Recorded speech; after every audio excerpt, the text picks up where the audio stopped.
9 मई को पाकिस्तान के खिलाफ घिनौनी साजिश की गई। जो काम दुश्मन भी ना कर सका, उन लोगों ने वो साजिश की। कैसे भी मामलात हो, हमने मुल्क की सालमियत पर आंच नहीं आने दी। वफाकी वज़ीर अता की प्रेस कॉन्फ्रेंस। उन्होंने कहा कि दुश्मन जानता है अफवाज पाकिस्तान का दुनिया की बेहतरीन अफवाज में शुमार होता है। भारत के 2 तैयारे गिराने का वाकया मुंह बोलता सबूत है। दुश्मन ने शहीद की तारीफ की और आपने शहीद का मुजस्मा तोड़ दिया।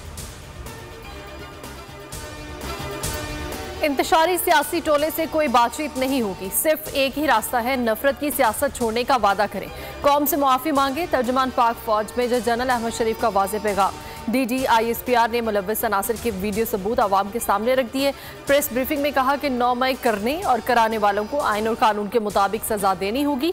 सबूत मौजूद हैं। सियासी लीडर्स ने आवाम को फौज और एजेंसीज के खिलाफ उकसाया, लोगों की जहन साजी की गई, हमलों के अहदाफ दिए। जिम्मेदार कैफरे किरदार तक ना पहुंचे तो निज़ाम इंसाफ पर सवाल उठेंगे।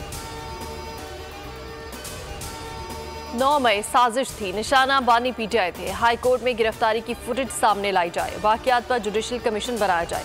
ऑपोजिशन लीडर उमर अयूब का मुतालबा। कहा 9 मई का बहाना बनाकर एक आदमी पर एक ही वक्त में कई शहरों में तोड़ फोड़ के मुकदमात बनाए गए।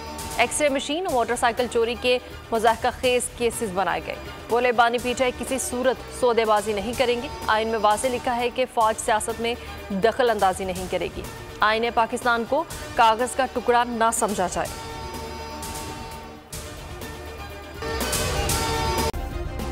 सब्सक्राइब करें और बेल दबाएं ताकि कोई खबर रह न जाए।